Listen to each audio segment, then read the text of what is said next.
Get ready for the UWC On Air Power Hour, our weekly showdown of brain power and speed.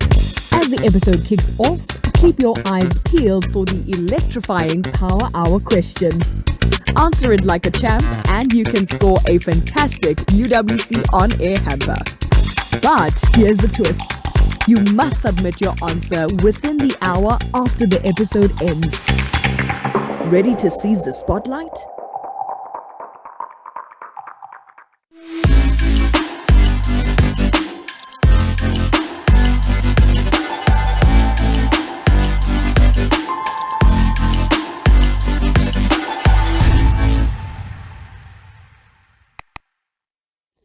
Welcome to another zesty episode of UWC On Air with me, Nkanyezi Kakane. Here's what we've got in store for you today. Let's give a grand UWC welcome to the dynamic duo who lit up the 2023 Miss SA Finals. Mother of Black Freedom, Charlotte Maxeke's life reimagined in theatre puppetry. We delve into the significance of understanding our history and heritage.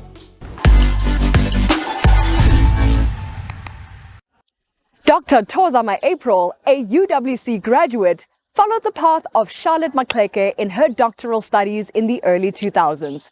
Her study follows a body of work, Maxeke, This Production Is Not For Yourselves, which is an object and puppetry theatre production debuting in the Star Theatre.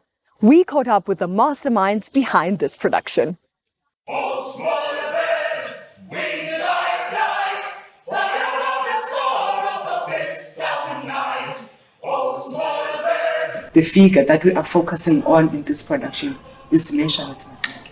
I spent about 1.5 years in the archive. By that, I mean the archive that Dr. Tozama April, whose PhD this is actually based on, or rather inspired by. I spent some time in her archive, but also very specifically in my own family archive that dates as far back as 1860, let's say. So, for example, one of the references that I used for the Reverend Joba character was my great-great-grandfather's Bible translated in Iziko.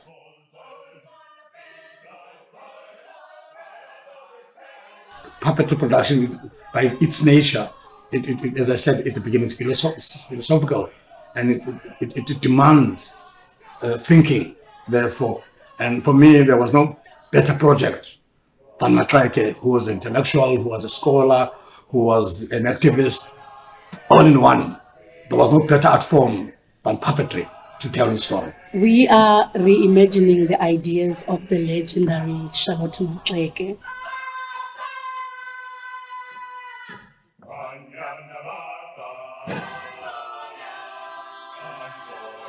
These were future people, This was 100 years ago, and yet the ideas that she was working with and the legacy that she gifted us is a blueprint to how we make a present and a future, actually. So these pasts are future things.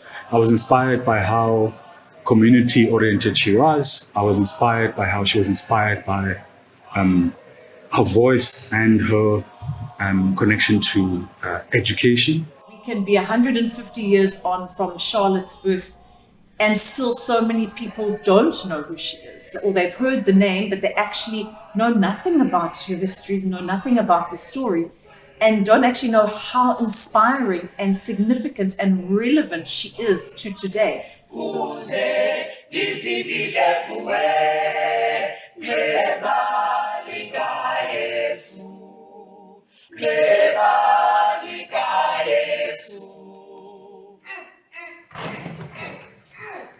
Maxeke and others were very involved in the choral movement. And the choral movement, as we know, is very connected to the church in South Africa. There's a very particular sound to it. These voices are big. That in fact, many of the choristers then go on to study opera. So the connection between our indigenous traditions and the 4-part harmony that we learn from missionary schooling and then into crossing those boundaries into art music, what's called art music or classical music. These were very fluid borders for her to cross, which I find very inspiring. If you rise, bring someone with you.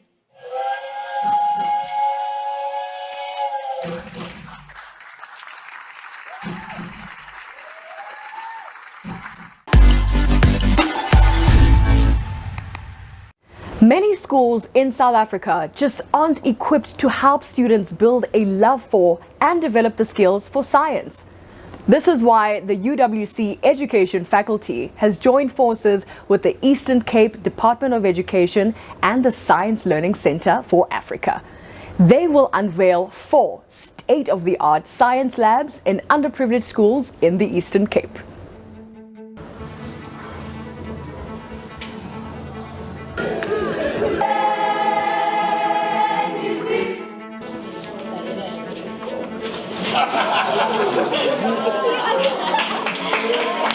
How do we get young people to whet their appetite for science and to really consider careers in the STEM field, science, technology, engineering, mathematics, because they are tomorrow's scientists, and we really need to get them interested in the sciences. And we hope that these laboratories is going to foster inquiry learning, and that we can get rid of rote learning and so inspire tomorrow's scientists.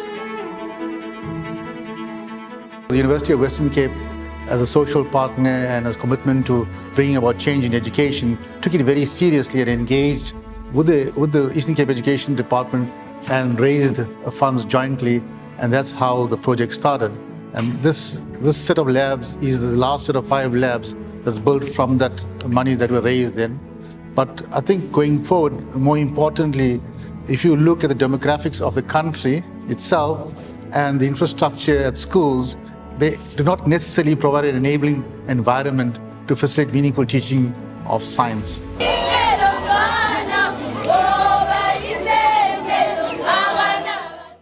After the break, we delve into the significance of understanding our history and heritage.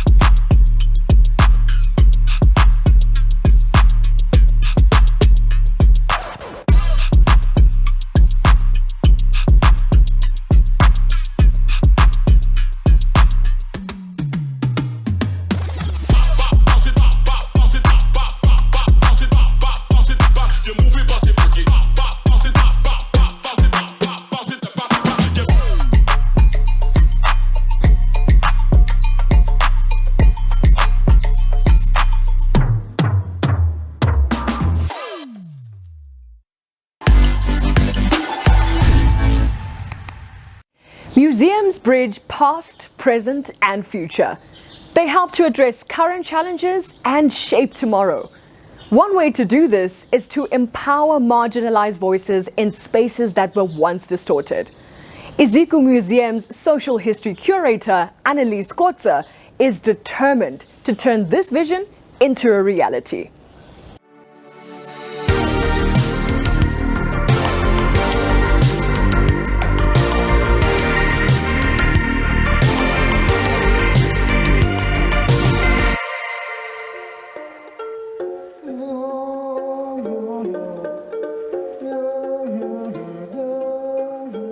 I get to display and research and talk about the lives and the histories of people of South Africa and all over the world as well. As a social history curator, we are allowed to work on different sites. Iziko has about 11 different museums, and they all focus on different things like natural history, social history, and art. But my site is Bukav Museum. But we can work at any site. But my passion is obviously working here with the Khoi and San histories. So that is why this space is so important to me. There used to be an exhibition here called the Bushman Diorama. It was one of our most famous exhibitions. And up until today, you still have people coming to ask for the Bushman diorama. But what happened is that in the early 2000s, a lot of indigenous communities voiced their dissatisfaction with how they were being portrayed in the museum. And the museum tried to right that some of those wrongs by clothing the diorama. So the diorama itself went through different phases up until the community said, but why must our people be displayed in a natural history museum? Why are there not other cultures or other races being displayed like that? And through community consultation, they took down the diorama, and then we blessed the space. And in 2003, the Rock Art Gallery, which is the space at the back, opened, and that was also done through community consultation, because one thing we wanted to do was not to have, especially indigenous communities, not have a say in how they were displayed. To have an exhibition like this, for example, brings in a different audience and a different narrative into the space. Because like I said earlier, it's the first time we have sound in this museum. The only sound we ever had was the whale wow. And for the first time we have sound made by people, and it's not the sound of an animal. It is the representation of a people that were never allowed to speak, never had a voice in this space. This was more representative of sand rock art, but it's now for the first time we bring in koi and sand. So if that is the specific community that we are working with, then that is then our target audience of how they want to get represented. We have to take care of the world's history and heritage, of tangible objects as well as intangible histories and heritage. And we have a 7-story building, and we brought them in and we showed them objects from their community, and we showed them images that they've never seen before. And then I realized this is how important it is for us to open up our doors, for us to open up our drawers and our cupboards, for people to actually see what we have inside. If someone, a young child, for example, in Belleville South, doesn't know what we have in the museum, how is he going to know that that is his grandmother's thing? How is he going to know that he needs to do research in his family to know that maybe I can even ask for that object back? You know, so having that interaction with those people in that space, and also them telling us how to categorize and classify objects.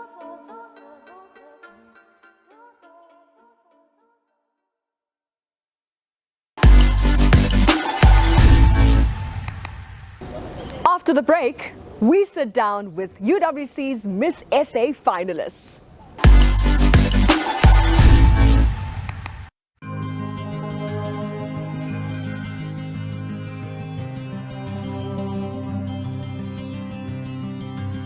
I've never touched a golf club in my life. This is in fact the first time I've walked on a golf course. But without hitting a golf ball, I've seen the difference that this game has made in my life.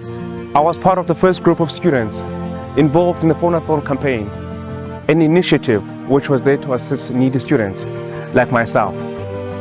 I am now a qualified attorney, and to help more students like myself graduate, we need your help once again. All you need to do is to play the game you love. We'll ignore your freshies and bogeys, but rather encourage your birdies and eagles. And we will applaud your participation in one of our golf days in Cape Town or Johannesburg. Every swing, every par, and every birdie literally changes lives. I am Asipesona Tadwayo, and you have given me access to success.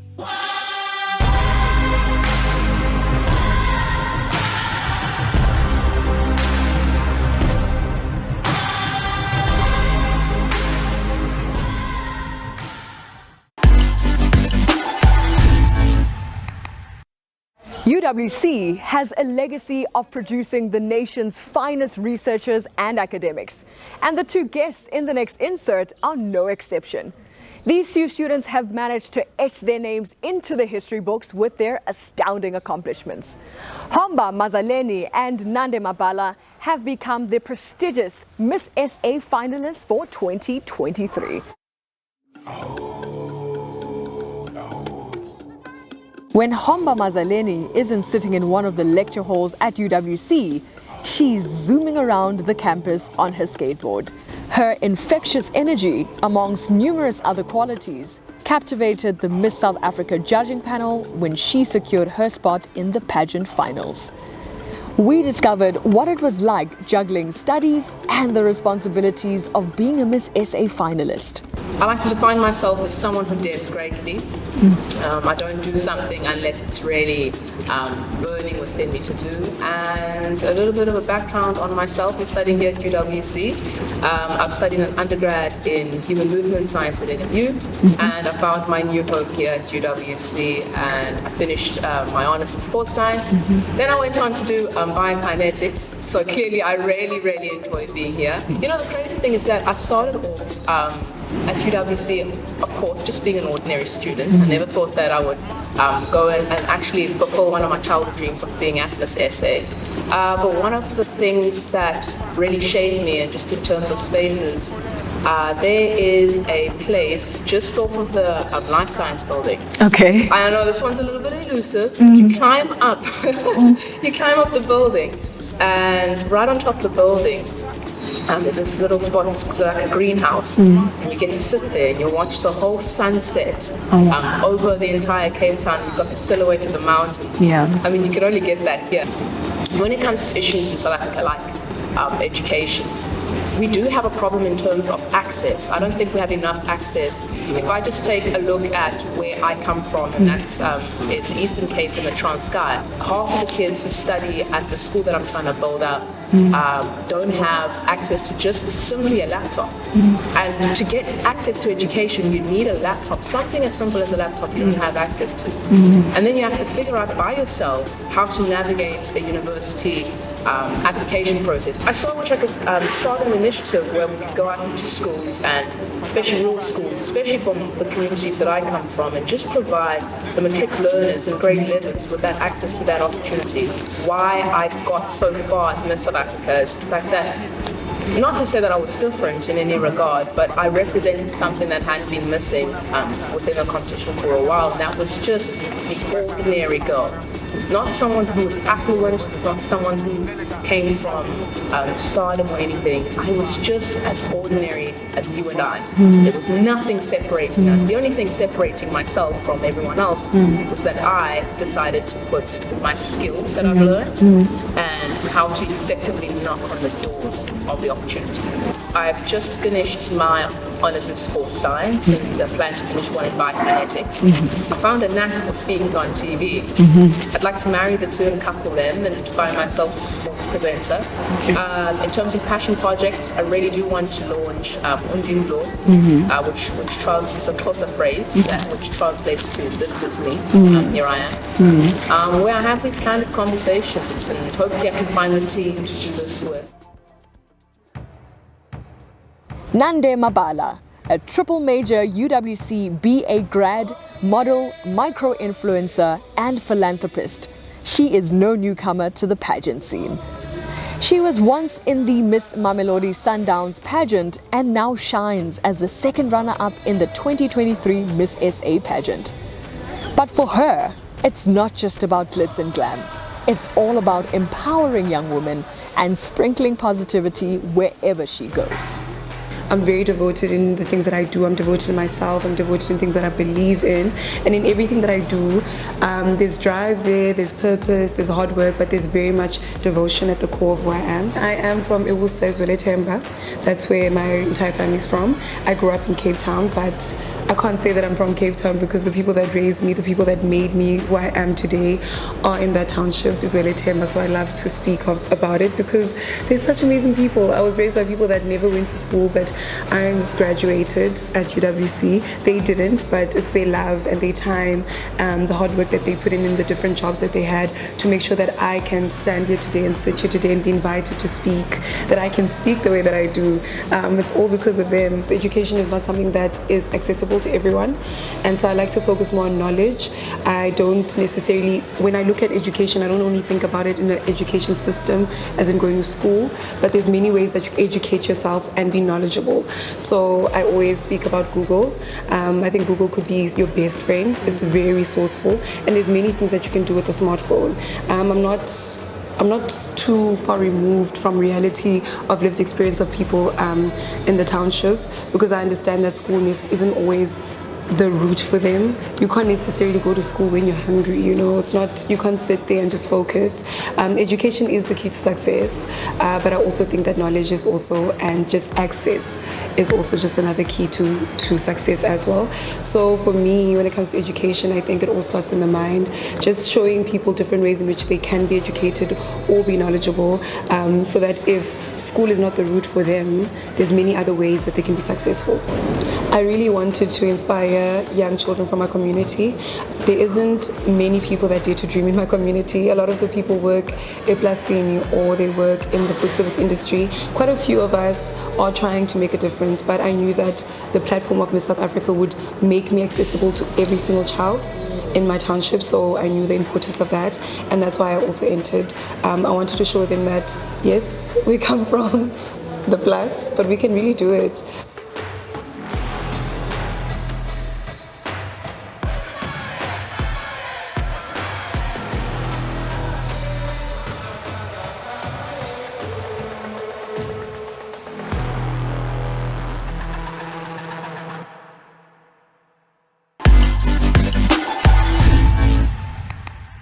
And that's all we have time for in this episode of UWC On Air.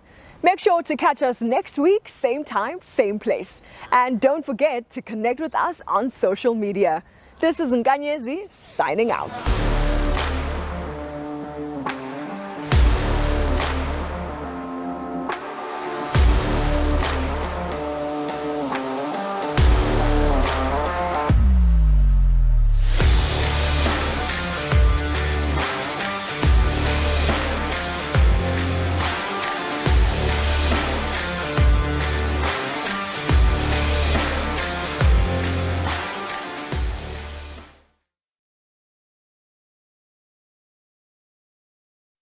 Did you spot our Power Hour question during the episode? If you've got the inside scoop, send your answer to onair@uwc.ac.za. Remember to follow and stay glued to our social media pages to see if you're one of our lucky winners.